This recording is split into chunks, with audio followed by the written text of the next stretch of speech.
I think there's a reason that we know next to nothing about the northern edge of the GTA 6 map. Could Rockstar really be hiding a second state? Why were there early references to South America in development leaks? And what if we're missing the bigger picture? One that, according to Take-Two's CEO, will exceed our expectations. I've been piecing it all together: the patents, the code, the trailers, and the extremely detailed mapping project. If you stay with me to the end of this video, you'll start to see the bigger picture, one that Rockstar might not want you piecing together. I'm Sav, this ain't your average YouTube clickbait.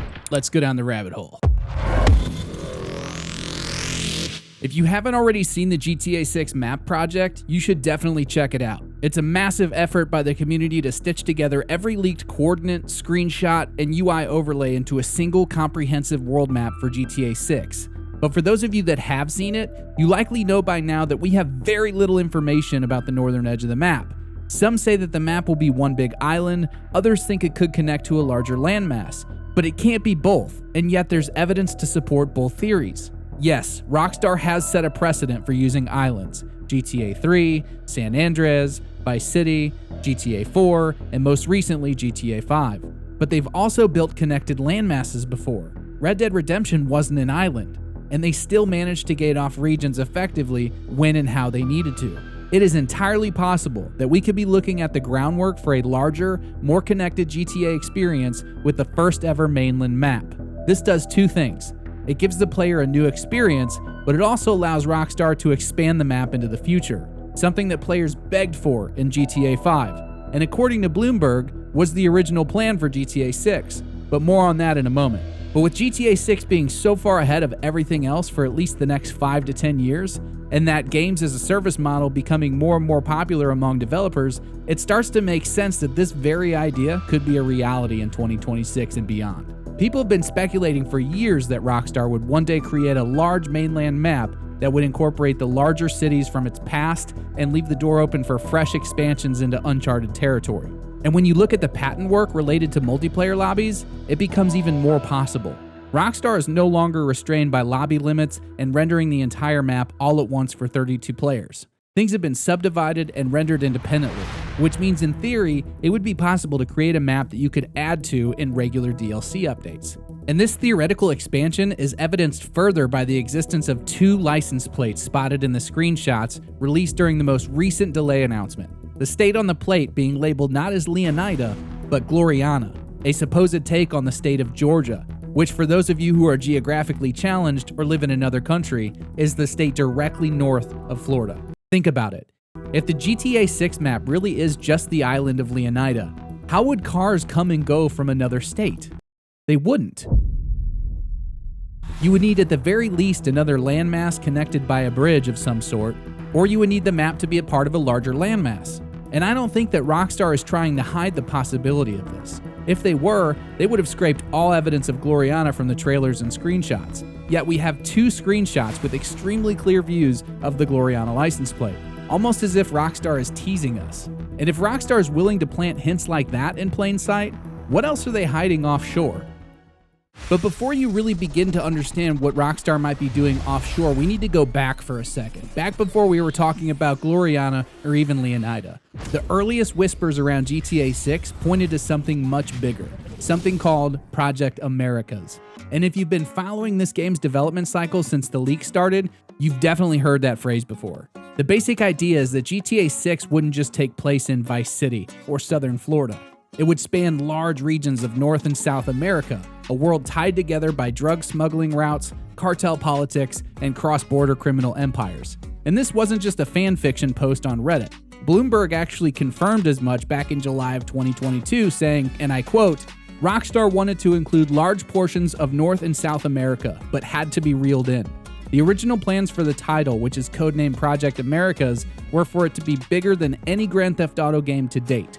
Early designs called for the inclusion of territories modeled after large swaths of North and South America, according to people familiar with the plans. The game's new map is now focused on a fictional version of Miami and its surrounding areas. Rockstar's plan is to continually update the game over time, adding new missions and cities on a regular basis, which leadership hopes will lead to less crunch during the game's final months. So just because they scaled it back doesn't mean that they scrapped it, because even in the 2022 dev leaks, players found internal references to Americas, plural. strings of debug code, test environments, coordinates that didn't match anything in the known Vice City map. Now yeah, debug code isn't confirmation of anything. Rockstar scraps stuff all the time. But this wasn't a one-off line. These were multiple strings spread across test environments. And this is where we need to look at Rockstar's track record. Red Dead Redemption 2 launched with a map that felt massive and still managed to hide more. Entire regions like New Austin weren't relevant until the final chapters of the game. If Rockstar wanted to do something similar in GTA 6, start you in one region, then quietly open up another, they've already shown they know how. They've done it. And then there's Guarma, that random island in Red Dead Redemption 2 that came out of nowhere.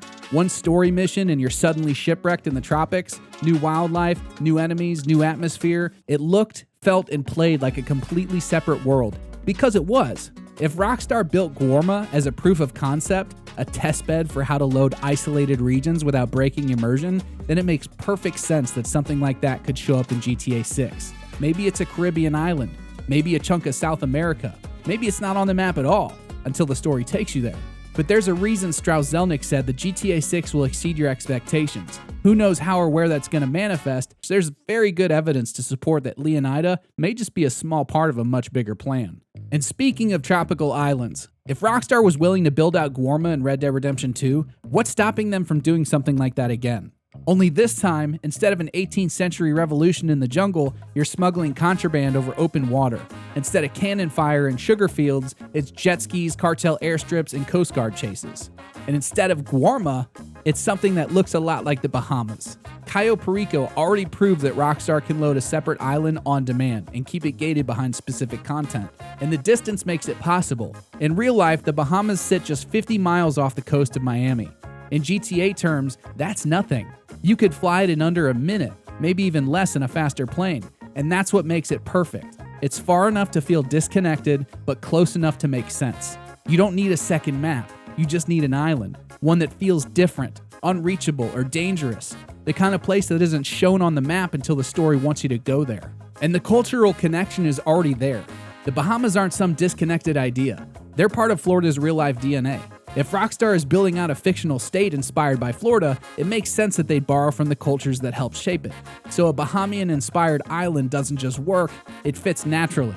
On the GTA 6 website, we can see Cal on the boat deck watching a plane drop a package into the water. It's quick and easy to miss, but it says a lot. If that's a smuggling route, then it needs a departure and an arrival destination. Imagine flying over the ocean, low and fast, with heat on your tail. Maybe there's a narrow window which you can make the drop, or get shot down trying. Maybe there's rival smugglers. Or maybe the drop goes bad and you're forced to land. Maybe somewhere you weren't supposed to. And that somewhere might be the Bahamas. Then there's the wild card. And this is where it gets really interesting.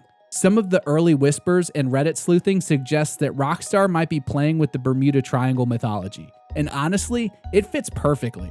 And Rockstar already has a long history of hiding paranormal content in plain sight. In GTA 5, we had UFOs, alien missions, and that whole Chiliad conspiracy. What if GTA 6 moves that mystery offshore? Strange weather events, missing planes, glitched UI, radios cutting out. Maybe you dive into the water and find a sunken Cold War sub. Or something worse. It gives players a reason to leave Leonida behind and go sightseeing. So no, the Bahamas aren't a long shot. They're actually the kind of location that Rockstar wouldn't show until it's too late to forget. But not every surprise in GTA 6 is going to be hiding out in the jungle or lost off the coast. Some are sitting in plain sight, behind security fences, billion-dollar launch pads, and government-subsidized ambitions. Because while most people are focused on Vice City, the real Florida has something else going on just a bit further up the coast. Rockets. Cape Canaveral, NASA, SpaceX. It's called the Space Coast for a reason. And if Rockstar's goal is to mirror modern-day America, there's no way they skip it. But this isn't just about rockets, it's about power, secrecy, tech, and the kind of billionaire culture that Rockstar loves to roast. Love him or hate him, Elon Musk is prime source material. A private space race, government contracts, satellite wars, it all makes for the perfect setup. And Rockstar's been spoofing real-life figures like Zuckerberg and Steve Jobs since the days of Life Invader. So don't be surprised if there's a private space company parked on the Leonida coast. Buried in the 2022 GTA 6 document leaks were multiple references to something called SERA, S-E-R-A, the Space Exploration Research Agency. There are several references to mission flags, assets, and named locations. Sarah failed space launch capsule, Sarah launch debris, Sarah engine, even Sarah branded minivan. This to me looks like infrastructure, and it suggests that somewhere on the map, maybe fenced off, maybe inaccessible at first, is a facility with massive gameplay potential. Think about all the different things that you could do in a place like this. You could break into it, steal tech, hijack supply drops. You could be contracted by it, pick up rare parts, transport payloads, exploit it. You could sabotage a launch for a rival group, plant evidence, bribe a whistleblower. These are all mission ideas that could easily be incorporated into a map location such as this. And the satire writes itself. Rockstar has always thrived in the overlap between realism and ridicule. This is the same company that gave us Area 69, the Life Invader offices, the UFO cult on top of Mount Chiliad. So imagine what they could do with a fictionalized SpaceX. One that sells tickets to the upper class, holds live stream launches, and secretly dumps rocket debris across the Everglades. That's Rockstar's playbook. And there's long-term potential. If Rockstar plans to support GTA 6 with ongoing content, the way they've done it with GTA Online and Red Dead Redemption 2, then Cape Leonida is the perfect expansion point. There's still a few places we haven't talked about, a few honorable mentions that didn't quite make this video's cut, like an offshore detention island that nobody's allowed near. Is it Guantanamo Bay, or just a Supermax facility surrounded by shark-infested waters? Or the suburb that collapsed into the earth, a sinkhole, common in Florida, opened up overnight, an entire block just vanished. Then there's the ultra-private coastal compound, gated from the rest of the world, home to retired CEOs, golf courses, and maybe ex-presidents. We're not saying that any of these are or aren't in the game, but if they were, would you even be surprised at this point? And if you're the kind of person who wants them to be, who wants to keep peeling back layers of mystery and digging deeper into GTA 6 theories, leaks, and confirmed details to get ready for the big release next year, consider becoming a supporter and joining the community. We've got the usual membership perks, of course, but we're also building something much bigger over on Discord. And everyone's welcome. The link is in the description. But members will get special access, including something I've been working on for a few weeks now. Now, I'm not ready to give you all the details yet, but the plan is simple. A living, evolving collection of everything we know about GTA 6. Rumors, speculation, mapping info, leaked details, and more. The goal is to build the most comprehensive guide to GTA 6 anywhere online. Memberships are only $2.99 a month. That's the cost of a cheeseburger at McDonald's. If that sounds like your jam, click the join button below and just know that your support means the world to me and my family.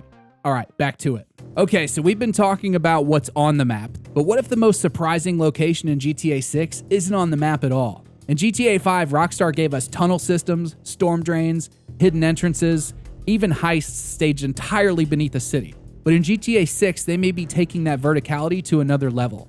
Picture ducking into a drainage tunnel to escape police, only to run smack into a bunch of alligators living in the sewers. And then there's what lies beneath the waves. In GTA 5, Rockstar gave us full scuba diving, complete with wrecks, sharks, and nuclear waste pickups.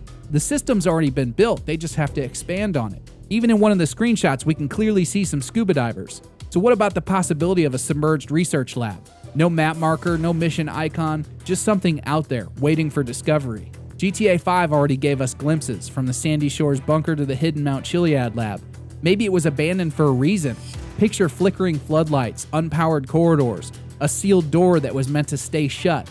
Maybe it's tied to a megalodon type of creature and there's evidence of a catastrophic event taking place like Deep Blue Sea. Maybe it's an active research station studying migration habits of whales and other marine wildlife. This is totally Rockstar's style. They hide their most memorable content not behind DLC, but behind curiosity. The Mount Chiliad mural, the ghost in Paleto Bay, Port Zancudo's UFO. GTA 6 won't hold your hand, but it will reward the people who go looking. There's so much more I want to unpack, and it's all coming in future videos. I upload every Friday, so if you love GTA and you want to dive deeper into the rabbit holes surrounding this game, click subscribe, turn on the notifications, and don't miss what's coming next. I'm Savvy, and I'll see you guys on the next one. Okay. Well, that took forever. All right. No. Did it? Oh, I'm so done.